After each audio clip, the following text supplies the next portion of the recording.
Donc, après avoir présenté les tableaux, et comment les créer, les initialiser, afficher les informations, bien sûr, jusqu'à maintenant, sans utiliser les boucles, et les boucles vont venir juste après, normalement, parce que c'est très important. Une fois dire tableau, il faut penser aux boucles. Les boucles, pour les débutants en général, ça pose beaucoup de problèmes. Donc, je vous invite, après cette présentation-là, de bien suivre parce que sans maîtriser les boucles, on ne peut jamais mettre en place un programme utilisable. D'accord? Alors là, nous avons déjà dans la démonstration précédente montré comment utiliser un tableau d'entier. Donc, la même logique, je peux utiliser un tableau de table, un tableau de float, mais pour les chaînes de caractères, suite à la question de votre collègue, donc c'est pas évident dans un premier temps parce qu'une fois dire tableau de chaîne de caractères, il s'agit d'un tableau de tableau. Et j'ai précisé comme quoi, pour les chaînes de caractères, il y a deux manières de traiter, soit les traiter en utilisant un tableau de chaîne de caractères, c'est ça la première chose qui n'est pas optimale. La deuxième méthode, c'est un tableau d'adresse. D'accord? Donc, c'est la manière que nous allons adopter dans des présentations futures.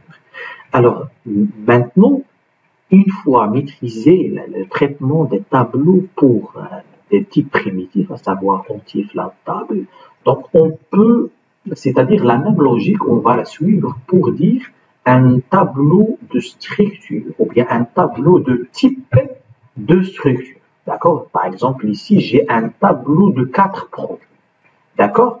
C'est-à-dire, dans la démonstration précédente, qu'est-ce que nous avons fait? Alors, pour créer un tableau, qu'est-ce que nous avons fait? Un tableau d'entier de 4 cases, nous avons mis tout simplement int t4. D'accord? Ça, c'est la première manière. La deuxième manière, nous avons mis, par exemple, si je vais mettre t2 comme variable, int t2 égale, ça c'est la deuxième manière, 1, 7, 8. C'est-à-dire votre tableau, il va prendre 3, il aura comme taille 3 cases. Ici, il est initialisé. Ça c'est création plus initialisation, ça c'est tout simplement création d'un tableau ou bien déclaration d'un tableau. Alors, nous avons dit pour accéder aux cases pour l'initialisation en dur, je peux mettre T0 égale une valeur d'un entier. D'accord? Et pour l'afficher, c'est la même chose. Donc, ça, en ce qui concerne les types primitifs. Et ceci, c'est valable pour les tables et pour les primitifs. D'accord? Et pour les floats, et ainsi de suite. Pour tout type primitif. Maintenant, pour les types structures. Pour les types structures, nous avons déjà appris dans les démonstrations précédentes comment créer une structure. Donc, la structure, ça se crée par la manière suivante, type start. Et je vais mettre ici produit, par exemple. Pour notre exemple, je ne vais pas utiliser beaucoup d'exemples pour déjà, on maîtrise maintenant les produits, on va continuer avec les produits ou bien points, d'accord? Alors, le produit, il a une désignation, d'accord, désignation. Et peut-être ça, c'est un petit astuce pour déjà dire un tableau de chaîne de caractères, mais c'est pas ça l'objectif.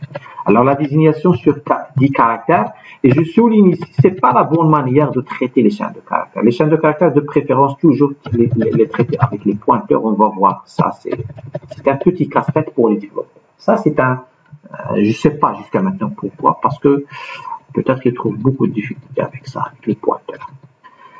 Alors, la désignation, et la deuxième chose, c'est la quantité. La troisième chose, c'est un double prix. Donc ça, j'ai la structure. Maintenant, j'ai défini la structure pour l'utiliser. Nous avons dit déjà, pour créer un seul produit, je peux faire ça. Pour créer un deuxième produit, je peux faire ça. Et pour l'initialiser, je peux faire P1.quantité égale à 4. Mais jusqu'à maintenant, si vous avez remarqué, pour initialiser la chaîne de caractères, soit je passe caractère par caractère, c'est-à-dire je peux mettre P1.désignation 0 égale un caractère qui est par exemple galaxie, je mets ici G. La deuxième case, je mets A. Et ainsi de suite. Ça, c'est un petit casse-tête. C'est pour cela, pour le chaîne de caractères, j'ai préféré de mettre tout simplement un scanf pourcentage S, et je mets P1 point désignation tout court, et là, je donne la main à l'utilisateur qui va l'initialiser. D'accord? Alors, ça, c'est un rappel, ce que nous avons fait jusqu'à maintenant. Mais pour les tableaux, d'accord? Pour les tableaux, qu'est-ce que je regarde ça? Pour les tableaux, dire un tableau de produit. Donc, comment créer un tableau de produit? Donc, c'est très simple. Si j'ai déjà maîtrisé ça, donc c'est la même logique. Comment créer un tableau de produit à votre avis? Le type, c'est int. Ici, maintenant, le type, c'est produit. D'accord? Le nom, c'est T. Le nom, c'est T3. Ou bien, je vais utiliser tab. D'accord? Ici, la taille. Ici, la taille. Donc, qu'est-ce qu'on disait pour cette instruction? Qu'est-ce qu'elle fait? Elle réserve 4 cases pour stocker 4 entiers. Ici, elle réserve 5 cases pour stocker 5 produits. C'est la même logique. D'accord? Tu souhaites aussi initialiser directement, on peut le faire. Donc, produit, donc tab 2. Donc, je vais faire ça, égal, entre ça et ça, point virgule, je peux mettre. Maintenant, c'est une valeur. C'est une valeur d'un produit qui doit exister. Ici, je peux pareil faire, s'il vous plaît, ça. Donc, je peux mettre un type primitif qui est 3, qui est initialisé à 3, et je peux mettre ici à la place A. D'accord? Donc, je vais utiliser la même chose ici. Des valeurs qui existent, des valeurs, mais de produits. P2, P3, P4. C'est-à-dire, je peux créer 4 produits, d'accord? Je peux les ajouter ici. P2, P3, P4. Je peux faire cette déclaration, c'est-à-dire, juste séparer, dans la création, je peux séparer mes variables avec des. Et voilà, mon programme, il est correct. Maintenant, il n'y a pas de problème.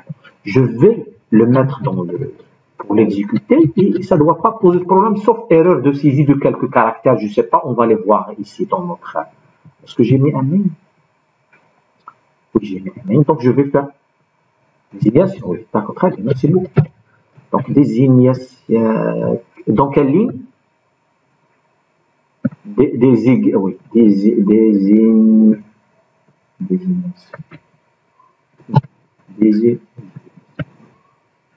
Voilà, ça.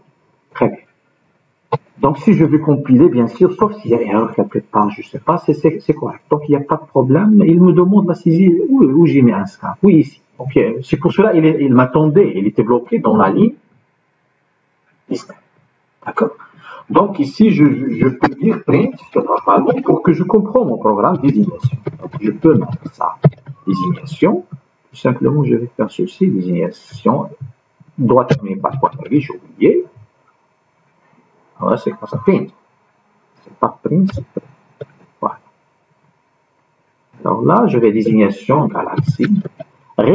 Jusqu'à maintenant, on n'a pas montré comment traiter les espaces. Parce que si tu vas mettre un espace, d'accord, ça pose problème. Donc, jusqu'à maintenant, vous, dans les chaînes de caractères, il ne faut pas mettre d'espace. Voilà. Donc, ici, process return de machin. Pourquoi il a retourné une valeur positive? Certainement, il y a des problèmes. Donc, ah oui, est-ce que j'ai mis un return? Non, je n'ai pas retourné. Voilà, vous voyez, donc des choses qu'il faut. Maintenant, on va voir est-ce qu'il retourne 0, sinon il y a quelque chose qui cloche. Donc, je vais mettre là. Voilà, il a retourné 0, mon programme il est correct. Vous voyez, donc tout ce code source-là, l'objectif c'était quoi?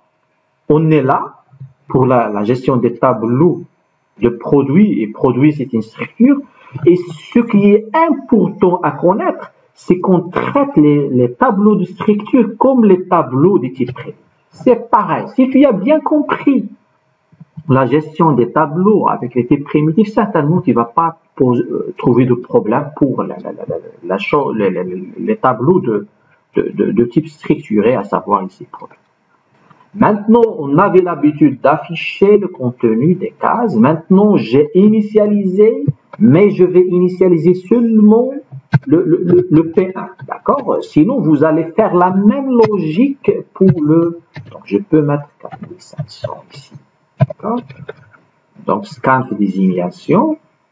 Sinon, donc, voilà. Maintenant, comment afficher le détail? Ici, je vais mettre seulement, d'accord, pour ne pas trop... voilà, voilà, ici, je ne vais pas utiliser. Voilà. Alors, maintenant, comment afficher? Comment accéder aux éléments des tableaux de produits? Donc, je vais faire affichage. Donc, affichage de points, je reviens à la ligne. Avant d'afficher affichage, je reviens à la ligne. J'affiche ici. Voilà.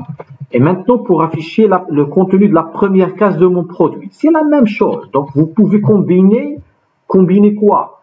Combiner comment vous avez traité chaque produit à part, c'est-à-dire afficher ces informations. Maintenant, vous avez juste ajouté le concept de quoi? Le concept d'indice pour traiter un produit qui se trouve dans un tableau. C'est ça, c'est ça.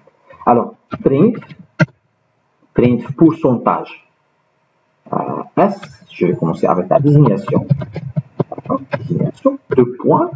Et là, je vais mettre tab quoi? Tab 0 où j'ai mis, parce que jusqu'à maintenant, j'ai initialisé P1. Il est bien initialisé. Il est mis à la case. D'accord? Ah oui. Sinon, de toute façon, parce que j'ai utilisé deux choses. Je vais utiliser, maintenant, c'est tab 2 qui est initialisé. D'accord? Et je vais mettre quoi ici? C'est tab 0. D'accord? Tab 0. Point, vous voyez, une fois ajouté le point, il vous montre ce que désignation et ainsi de suite. Voilà, désignation. La même chose pour les autres. Donc ici, j'ai la quantité, mais avec un pourcentage. Et vous voyez, maintenant, nous sommes en train de faire quoi? C'est pour cela que j'avais dit au début de la séance, si vous avez bien compris les premières choses et vous avez commis des erreurs et vous les avez corrigées, maintenant, vous allez comprendre. Parce que la programmation, c'est ça. C'est plusieurs concepts qui sont en fait regroupés ou bien réutilisés pour répondre à un objectif un peu plus difficile. Alors pour moi, pour les gens qui trouvent déjà des problèmes dans l'affichage, certainement, ils ne vont pas comprendre. D'accord? C'est pour cela il faut aller par chaque semaine, il faut réviser. D'accord? Je vous conseille vivement, il faut réviser le minimum. D'accord? Juste comprendre les principes pour ne pas être de toute façon à côté jusqu'à la fin du cours. Alors maintenant, il reste le prix. Il reste le prix. Je vais mettre ici un point de F. Donc, pour les gens, je suis sûr qu'il y a peut-être des gens parmi vous qui n'ont jamais révisé, mais c'est malheureux pour eux, ils ne vont pas comprendre ça. Point de F, ça veut dire quoi, ainsi de suite.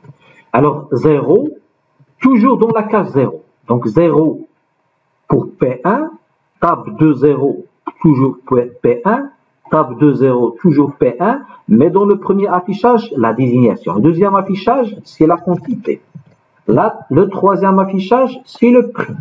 Donc, c'est une logique qui est très simple et on apprend pas à pas et notre programme va marcher. Alors, ici, il y a une virgule qui est... Vous voyez là, ça, c'est très simple à corriger, mais d'accord. Donc, c'est une virgule qui est ici, qui ne sert à rien. C'est un langage. Il faut respecter la syntaxe. Alors là, désignation, je vais mettre Galaxy. Par exemple, c'est comme ça. Vous voyez l'affichage désignation, je n'ai pas retourné à la ligne à chaque fois. Donc, je dois retourner à la ligne. Pour juste rendre plus lisible le résultat de notre programme, parce que ça aide à la compréhension. Donc, Galaxy S9. Vous voyez donc l'affichage désignation Galaxy S9, quantité 4, le prix 4500. Et voilà. Donc, ça, c'est bien. Si vous voulez, pour les autres cases, vous allez, qu'est-ce que vous allez faire? Ou bien pour les autres produits. Pour le deuxième produit, vous pouvez faire pareil. Sinon, ici, pour le deuxième produit, je vais saisir les informations, d'accord? Je vais saisir donc je vais saisir la désignation, saisir la quantité, d'accord? Ici, pour la quantité, c'est un double, et il faut faire une adresse plutôt. Voilà, je fais appel aux autres concepts. Et ici, c'est quantité. Et là, la dernière chose, c'est quoi? Copier-coller. D'accord? Pourcentage point 2. Attendez, point F. Le prix, c'était quoi? C'est un double. Alors, point LF. Et ici, table. Ah, ici, d'accord. Alors, l'adresse c'est bien. Quantité, ici, c'est prix. Pour ne pas afficher des choses qui ne correspondent pas exactement. Voilà, maintenant j'ai affiché deux choses, mais attendez, ici j'ai utilisé P1, maintenant il faut faire ici P2, parce que j'ai voulu, sinon tu vas écraser les anciennes valeurs de P1, d'accord? Je souligne bien écraser. Donc il faut savoir qu'est-ce que ça veut dire écraser. Donc restez chez vous, qu'est-ce que ça veut dire exactement si tu vas utiliser la même variable. Alors maintenant, j'ai initialisé P1, une partie en dur, et une partie saisie par l'utilisateur, et donc P2, toutes les valeurs sont saisies par l'utilisateur. P3, j'ai rien fait. Donc si tu souhaites afficher des choses pour P3, tu vas afficher des choses, des circuits, d'accord? Peut-être rien, peut-être blocage, peut-être je ne sais pas quoi. Alors ici, nous avons affiché pour le premier produit, d'accord, dans notre produit 1, je vais mettre bien print. Attendez, c'est 2 minutes, d'accord, produit 1, parce que c'est l'heure de la pause. Donc produit 1, et la même logique, je vais faire produit 2, la désignation tab l'indice pour me positionner à l'adresse qu'il faut, parce qu'il va sauter jusqu'à l'adresse. Parce que ici, l'indice, pour indiquer l'adresse, qu'est-ce que je vais afficher à partir de la mémoire? 1, 1, 1. Très bien. Donc, je vais mettre ici, voilà, donc la désignation pour le premier. Donc, pour le premier produit, c'est Galaxy S7. La désignation pour le deuxième maintenant. Sinon, il fallait ajouter un message saisi du deuxième produit. C'est mieux. D'accord? Donc, Galaxy S8, S9. La quantité pour le deuxième, parce que pour le premier est initialisé en dur. Je vais mettre 5. Et le prix, je vais mettre 2000. D'accord? Et voilà. Pour l'affichage produit 1, Galaxy S7 qui est saisi, 4. Et 4500 qui ont initialisé en dur. Maintenant, pour le produit de Galaxy S9 qui est saisi, la quantité 5 qui est saisie et le prix c'est 0. Alors ici, il y a une erreur. Une erreur, c'est quoi? Table 2, 1, prix. Table 2, 1, attends. Point 2, attendez. Ah oui, attendez, qu'est-ce que je suis en train de faire? Prix, j'ai bien mis. Alors, dans la saisie, 2, point L. Les deux prix. Oui. Alors, tab 0, 1, 1, 1. Alors ici, il y a une petite erreur. Point 2F, c'est correct. Pourcentage, point 2F. Oui. Oui, ici, le scan. Oui, pourcentage L. Il n'y a pas point L. D'accord? Pourcentage L. Donc, la désignation, je refais. Galaxy. Le deuxième, Galaxy. La quantité, c'est 5. Pour le deuxième, il est ici. D'accord? Vous voyez, maintenant, c'est correct. Vous voyez, des petits détails, elles influencent sur l'exécution de votre application.